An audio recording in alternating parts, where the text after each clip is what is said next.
हाँ,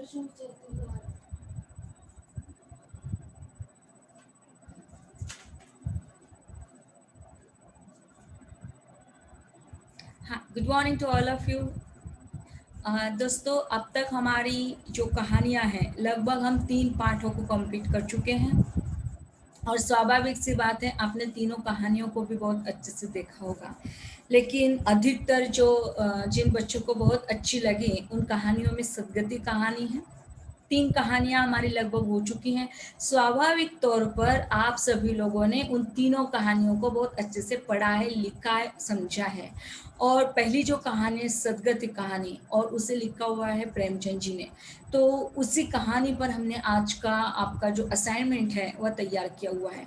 तो दोस्तों, इस कहानी का पहला जो प्रश्न है वो क्या है? तो इस कहानी का पहला प्रश्न है, सदगति कहानी के कथानक को अपने शब्दों में अभिव्यक्त कीजिए। तो सदगति कहानी आपको कैसे लगे? तो सदगति कहानी की अभिव्यक्ति क्या है? क्या है उसका कथानक? किन 2 पात्रों को लेकर हमारा कथानक आगे चला जाता है? एक है पंडित घसीराम और दूसरा है दुखी।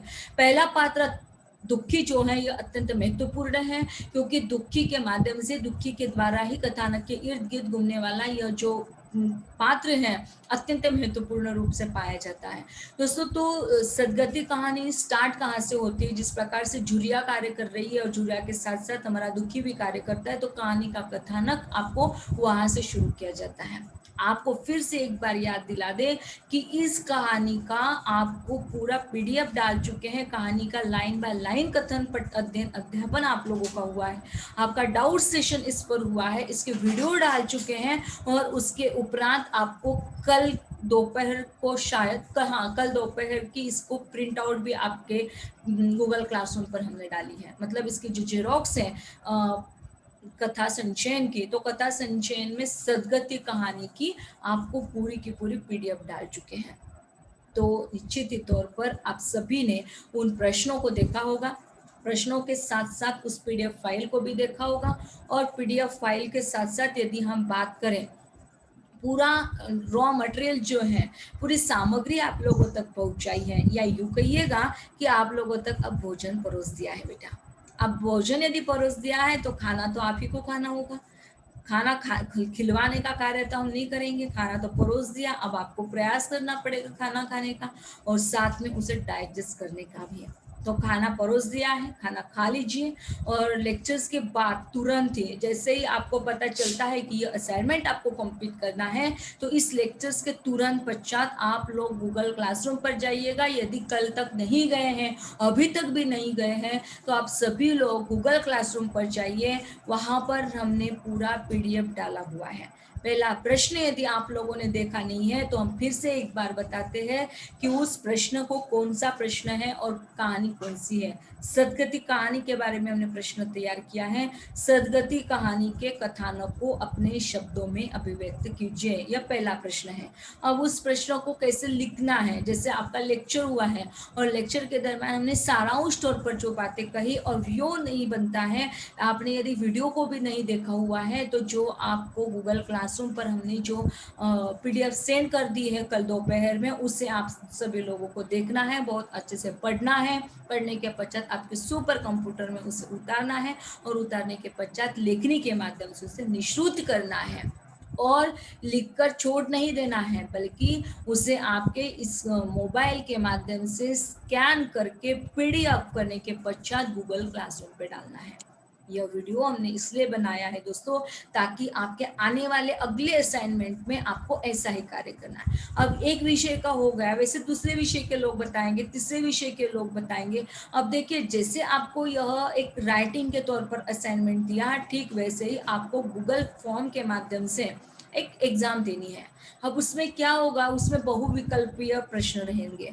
उन प्रश्नों के साथ साथ आपको पर्याय दिए जाएंगे, है ना। अब उन पर्यायों में आपको क्या लिखना है, जैसे आपको केवल टिक मार्क करना है, ओके, डन करते जाइए, आपको नंबर्स अपने आप मिलते जाएंगे और जितने बच्चे वहां पर फिल करेंगे उतने सभी लोगों का रिकॉर्ड हम लोगों तक पहुंच जाएगा। तो यह प्रश्न पत्र आपका एक दिन होगा, आपको अभी से बता दिए जा रहे हैं, तो आपको उस तैयारी के साथ भी रहना है।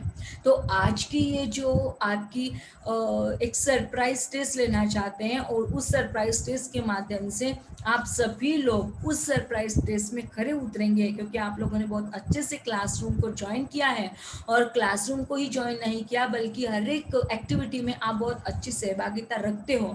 तो दोस्तों, सदगति कहानी का जो कथानक है या कथा वस्तु है उसे आपको अपने शब्दों में अभिव्यक्त करना है। दूसरा प्रश्न इसमें आता है टिप्पणियां लिखिए। 15 अंकों का यह पहला प्रश्न है और 5-5 नंबर्स की 2 टिप्पणियां आपको लिखनी है। लगभग 25 नंबर का यह पहला असाइनमेंट आपका होगा। तो इसमें दुखी की चरित्रगत विशेषता, मतलब दुखी का जीवन कैसे है, दुखी किस प्रकार से पीड़ित है, दुखी कितना ईमानदार है, कितना निष्ठावान है, वह आपको उनके अनेकानेक प्रकार के जो उदाहरण है, जो तमाम ऐसे उदाहरणों को आप वहाँ पर दे सकते हैं कि जैसे जातिगत भेदभाव वहाँ पर दिखाई देता है। जातिगत भेदभाव होने के बावजूद भी कितनी निष्ठा से, कितनी ईमानदारी के साथ वो कार्य करता है, कितना कार्य तत्परता होती है उसमें, एक पिता का उत्तरदायित्व क्या होता है, बस उसे आप लोग लिखते जाइएगा। और सेकेंडली पंडित घासीराम की चरित्रगत विशेषता। अब पंडित घासीराम की चरित्रगत विशेषता, जैसे वो गोल मोटू है ना, तिलक लगाते, तिलकधारी है, चंदनधारी है, ये सभी चीजें हमने आपको आपकी गूगल पर जब हमने मीटिंग ली थी जूम मीट, और उस समय में आपका जो सदगति कहानी का पाठ चल रहा था उस समय में सभी जानकारी आपको दे दी है। खास तौर पर इन सभी प्रश्नों के उत्तर भी आपको गूगल क्लासरूम पर मिलेंगे, लेकिन आपको उसके लिए गूगल क्लासरूम को खोलना होगा, देखना होगा। तो 3 प्रश्न लगभग आप लोगों के हो गए दोस्तों। पहला प्रश्न सदगति कहानी, तो सदगति कहानी की कथा वस्तु जो है, जो थीम है उसका मूल सारांश उसे उठाना है, निचोड़ जो है, और उसे आपको आपके शब्दों में अभिव्यक्त करना है। पहला प्रश्न आपका 15 नंबर का होगा। 2 प्रश्न आपको टिप्पणियों के रूप में होंगे और एक है पंडित घासीराम का व्यक्तित्व कैसे है, और दूसरा आपका दुख है, क्योंकि यही 2 महत्वपूर्ण पॉइंट इस जगह पर आते हैं दोस्तों। तो इस कहानी के 2 प्रश्न आपको, 2 नहीं 3 प्रश्न आपको हल करने हैं। पहला प्रश्न कथा वस्तु का, दूसरा पंडित घासीराम का चरित्र चित्रण और तीसरा दुखी का चरित्र चित्रण। तो दोस्तों, आप आज की तासिकाओं के लिए इतना ही है, और इसके पश्चात आप सीधे एक पेन कॉपी निकालिए, प्रिंट आउट हो आपके पास, बहुत अच्छी बात है, और नहीं होता है तो एक पेज लीजिए और पेजेस पर लिखने का प्रयास कीजिए। लिखने के पश्चात उसकी प्रिंट जो है आपने जिस पर लिखा हुआ है उसके माध्यम से मोबाइल के जरिए स्कैन कीजिए, स्कैन करके फोटो निकालिए, उस फोटो को पीडीएफ कीजिए और पीडीएफ के पश्चात उसे गूगल क्लासरूम पर छोड़िए। यदि आपको गूगल क्लासरूम पर छोड़ना नहीं आता है तो कोई बात नहीं, आप उसे व्हाट्सएप के ग्रुप पर भी छोड़ सकते हैं, लेकिन ध्यान रखिएगा व्हाट्सएप के ग्रुप पर कोई भी व्यक्ति उसे डिलीट भी कर सकता है। तो ध्यान रखिए कि आपको आपका जो मटेरियल है कैसे सेव करके रखना ही आपकी जिम्मेदारी होती है। कल जाकर किसी ने यह कह दिया कि मैडम हमने तो वहां पर दे दिया था, गूगल क्लासरूम की जो चीजें हैं वो वहां पर सेव रहेगी, वहां पर कोई भी हेरफेर नहीं होगा, लेकिन व्हाट्सएप ग्रुप पर की बातें कोई भी जो एडमिन है, हो सकता है कि हम में से ही कोई वहां से उड़ा दे और आपको उसके लिए तैयार रहना पड़े। स्वाभाविक सी बात है, बहुत कुछ मटेरियल इकट्ठा हो जाता है तो हमें भी ऑल क्लियर करना पड़ता है, और ऐसे यदि हमने ऑल क्लियर कर दिया, हमारे नजरों से हट गया, तो नजर हटी दुर्घटना घटी, ऐसी दुर्घटना आपके साथ न घटित हो जाए। इसलिए बेटर है कि आज आप उस प्रविधि को सीखें, जांचें। आपको नहीं आता है तो आपके परिवार के दूसरे छोटे सदस्य को आता है। छोटे सदस्य बड़े चतुर होते हैं, होशियार होते हैं, क्योंकि आज की जो न्यू जनरेशन है वह इन सभी चीजों को एक्सेप्ट करती है, जानती है, समझती है कि कैसा उत्तरदायित्व उन सभी का होता है। और दोस्तों, इन सभी उत्तरदायित्व के साथ हम विदा लेते हैं। आपको एग्जाम के लिए ढेर सारी शुभकामनाओं के साथ हम अपने शब्दों को विराम देते हैं। धन्यवाद। आपको पूरे प्रश्न, जो 3 प्रश्न दिए हैं, उसे सॉल्व करना नितांत आवश्यक नहीं बल्कि अनिवार्य है। आज की तासिका के लिए इतना ही है, और आज की तासिका के पश्चात आपको असाइनमेंट कंप्लीट करके शाम तक डाउनलोड अपलोड करके आपको गूगल क्लासरूम पर डालना है। इतना ही है आज की तासिकाओं के लिए। कल की तासिका में हम फिर से मिलेंगे, तब तक के लिए धन्यवाद।